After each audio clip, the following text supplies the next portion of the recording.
There's no way of sugarcoating it. This one is an absolute disappointment. In fact, it's downright depressing. It's the UK housing market at its finest. We've got the Pavlov Urwick Fine and Country TikTok channel, and we've got this big house, which he's done a walk around when the site is still under construction and there's just mud everywhere. So either the developers have got a cash flow problem and desperately need to shift these things, or they just don't really care and they figure that the rising house prices mean they can sell any old nonsense. I'll let you decide. So on the outside, we've got this, big garage, big 3-story house, detached, built with brick.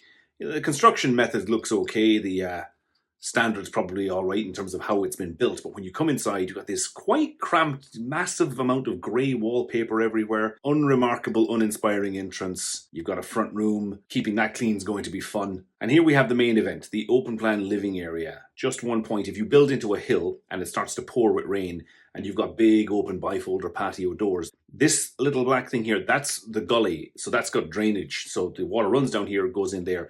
Problem with that is, if it absolutely pours, that will turn into a waterfall and it's not going to be picked up by that gully, because I guarantee you, if it pours up there, it will run down here straight into the house. And it's not going to be pretty. Very low ceilings. I mean, they look low. They're probably 2.4 meters. That's fairly normal for a variety of reasons in new build UK homes. For some inexplicable reasons, black kitchens have become fashionable recently. We've seen them in North America. Now we're really seeing them here. So you've got your kitchen table. I don't know if that's meant to be the dining table, and you've presumably a living space over there. And it's been choked and throttled. Now, I know I've said that you should subdivide an open plan space, but that's going too far. That's too much. That doesn't really work. And then you've got the stairs, which is attempting to be both traditional and modern at the same time. Lots of glass with a bit of timber, something your granny would recognise. And then there's this wallpaper, endless swathes of this grey wallpaper and this quite bland carpet. Now, on the one hand, you might say, well, it doesn't matter. It's superficial. You can rip that off, tear out the carpet, replace it with something more to your taste. That's one way of looking at it. The other is that the people who designed this house thought that was a good decision. Now, this stuff might be superficial, but what decisions did they make which are not superficial? They will have chosen where to put the stairs, where to put the kitchen, where to put the bathrooms, where to put the windows. The same people who decided this decided things that you were not going to be able to easily change in that dwelling. And in we go to a big room. I'm guessing master bedroom. Bed's probably going to go there. TV goes there. Big dressing area. That's all fine and well. It's well appointed. There's plenty of kit and plenty of space. So it's been well finished, but I'm not entirely sure it's been particularly well thought out. And the lights come on auto-magically. Whoop-de-doo. And what really gets me is when you look out this window, right here, you see they've built an entire estate full of these things.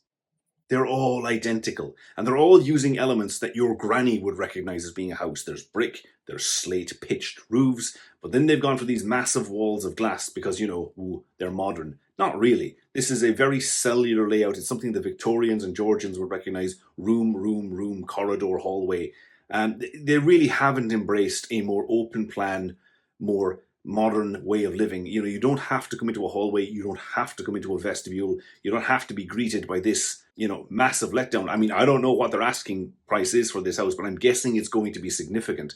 And you walk in every day greeted by this, and you have plenty of time before you get to the kitchen to think about the decisions you made in life that led to you spending who knows how much money on a place that really isn't very inspiring or very interesting. I know I'm being quite negative, but really I just despair of how UK property developers, builders, and a lot of designers go about doing things like this. This clunky, fairly unremarkable stairs, a bit of timber there, bit of glass there, Bob's your uncle. It's just not really thinking that hard about it. Why is the stairs right next to the door? Realistically, if it's just bedrooms upstairs, that stairs could be off to one side. You could come straight into a nice open plan living space. When you stand at that front door, you can't really tell that there's a garden back there because it's just blocked. There's doorways. The hallway staggers for some who knows what reason. The OCD in me is really, really annoyed by this. I know it's a tiny, little thing, but why can't the hallway just run right the way through? There'll be someone who comes up with some daft reason. The room inside had to be slightly that long. It doesn't really matter. It's daft. It's badly designed, badly thought out, mundane, unremarkable. It's built into a hillside covered in mud. Why are they filming it at this stage in construction? I suspect because they basically think that it's going to be bought no matter what, and you get oceans of grey velour wallpaper to go with it. I despair. You might say, well, who am I to go criticizing other people's work? And, fair enough, but I publish my own designs. There's a playlist called My Projects. It's in the bio if you want to check it out. You can tell me that I produce horrible homes as well. I have no problem with anyone saying that, but I'm out here trying to ask questions about why it is the UK construction industry cannot produce more interesting, more varied homes. It doesn't have to look like something your granny would recognize, and we can do better than this. You're welcome to disagree with me, but if you do, let me know about it in the comments.